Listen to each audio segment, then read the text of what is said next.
سبحانك لا علم لنا إلا ما علمتنا إنك أنت العليم الحكيم رب اشرح لي صدري ويسر لي أمري واحلل عقدة من لساني يفقهوا قولي محبة الشهد الشريف اللهم صل على محمد وعلى آل محمد كما صليت على إبراهيم وعلى آل إبراهيم إنك حميد مجيد اللهم بارك على محمد وعلى آل محمد كما باركت على إبراهيم وعلى آل إبراهيم إنك حميد مجيد আল্লাহ রাব্বুল আলামিনের দরবারে অসংখ্য অগণিত শুকরিয়া আদায় করছি। আজকের এই পবিত্রতম জুমার দিনে রব্বুল আলামিন আমাদেরকে জুমার খুতবা পূর্ব আলোচনার এই মজলিসে একত্রিত করে দিয়েছেন। দিল খুলে মালিকের দরবারে শুকরিয়া আদায় করছি আলহামদুলিল্লাহ। মহব্বত ভক্তি এবং ভালোবাসার দরুদ এবং সালাম পেশ করছি সাইয়্যিদুল মুরসালিন ওয়ান নাবিয়্যিন খাতামুল মুরসালিন ওয়ান নাবিয়্যিন আমাদের প্রিয় নবী বিশ্ব নবী মুহাম্মদুর রাসূলুল্লাহ সাল্লাল্লাহু আলাইহি ওয়াসাল্লামের প্রতি আল্লাহ রাব্বুল আলামিন আমাদেরকে যারা উন্নত করে সৌভাগ্যবান করেছেন। আজকে সম্ভবত জিলকদ মাসের সর্বশেষ দিন। ইতিমধ্যে সৌদি আরব সহ মধ্যপ্রাচ্যের দেশগুলোতে গতকাল জিলহজের চাঁদ উঠেছে এবং আজকে জিলহজের প্রথম দিন তারা কাটাচ্ছে। আমাদের এই দেশে আজকে চাঁদ ওঠার সাপেক্ষে কালকে জিলহজের প্রথম দিন। জিলহজ মাস একটি গুরুত্বপূর্ণ মাস, ইবাদতের মাস। জিলহজের প্রথম দশকের এই 10টি দিন বছরের সবচেয়ে ফজিলতপূর্ণ 10টি দিন। এই 10 দিনের ইবাদত আল্লাহ রাব্বুল আলামিনের কাছে অনেক প্রিয়। এই 10 দিনের ইবাদত যে কোনো ধরনের ইবাদত, হাদিসের মাঝে এই 10 দিনের ইবাদতের গুরুত্ব আলোচনা করা হয়েছে। প্রিয় রাসূল এই 10 দিনের ইবাদতকে আল্লাহ রাব্বুল আলামিনের কাছে সবচেয়ে ফজিলতপূর্ণ ইবাদত। এমনকি এই 10 দিনের ইবাদত জিহাদের চেয়েও বেশি ফজিলত।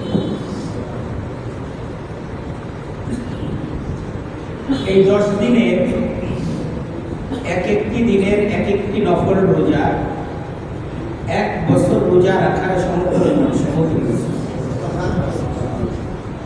আর এক একটি রাতে ইবাদত বন্দেগী করা সবে কদরের রাতে ইবাদত বন্দেগী করার সমতুল্য। এই 10 দিনের একটি গুরুত্বপূর্ণ আমল হলো চাঁদ ওঠার পর থেকে আমরা এই জিলহজ মাস, যেহেতু হজের মাস, কুরবানির মাস, যারা এই মাসে হজের জন্য এহরাম বেঁধেছেন, এহরাম বাঁধার পর চুল কাটা যায় না, নখ কাটা যায় না, শরীরের কোনো পশম উপড়ানো যায় না। এই আমলগুলো এহরাম অবস্থায় এই সমস্ত কাজগুলো নিষিদ্ধ। তো এই আমলগুলো যারা কুরবানি করবে তাদের জন্য, তারাও এই আমলগুলো করবে। যারা কুরবানি করবে না তারাও এই আমলগুলো করবে, তাহলে তারা কুরবানির সমপরিমাণ সওয়াব তারা তাদের আমল নামায় পাবে।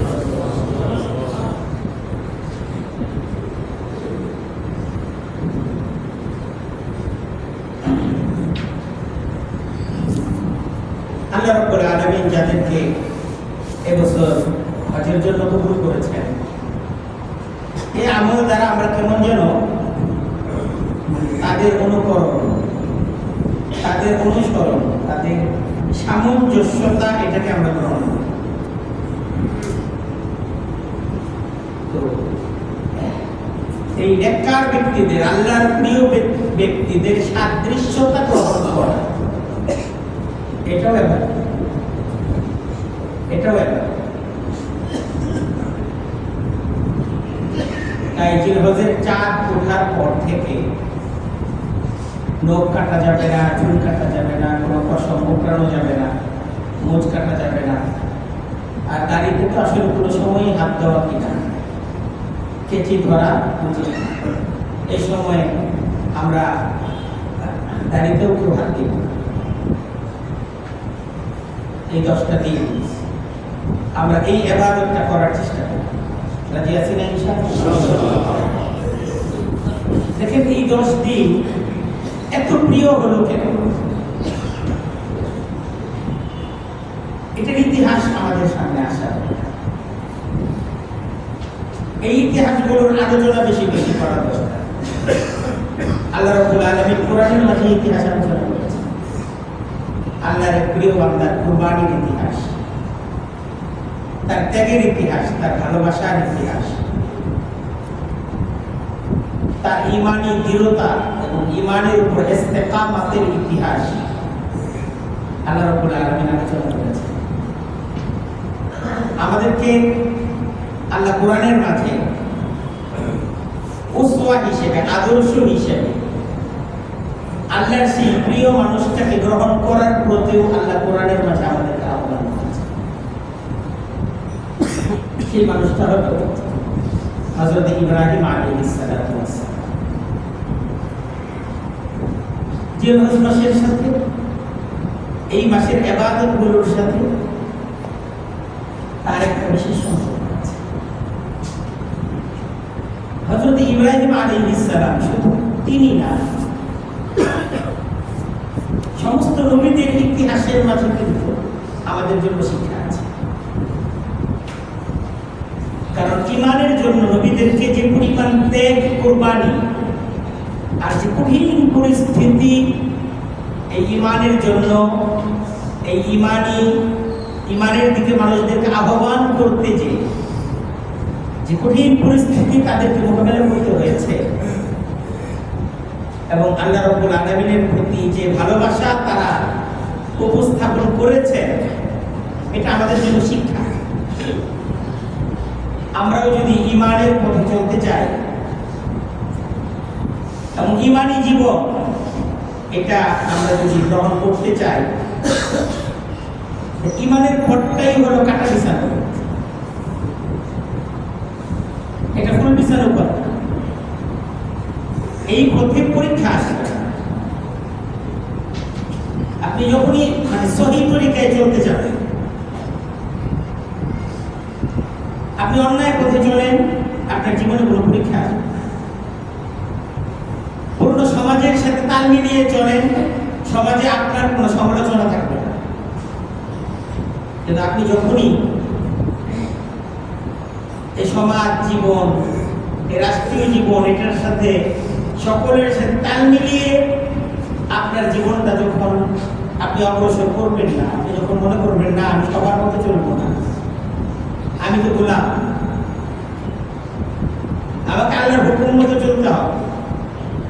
আর আপনি যখনই আল্লাহর হুকুম মতো চলবেন, আপনার কাছের মানুষদের সাথেও অনেক ক্ষেত্রে আপনার ভুল বোঝাবুঝি তৈরি হবে, তারা আপনার সমালোচনায় মুখর হবে।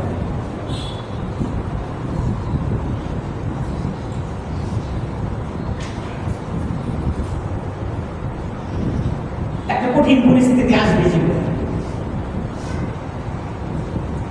কোরআনের মাঝে বলেছেন আহাসিবান নাসু আন ইউতরাকু আইয়াকুলু আমান্না ওয়া হুম লা ইফতানুন।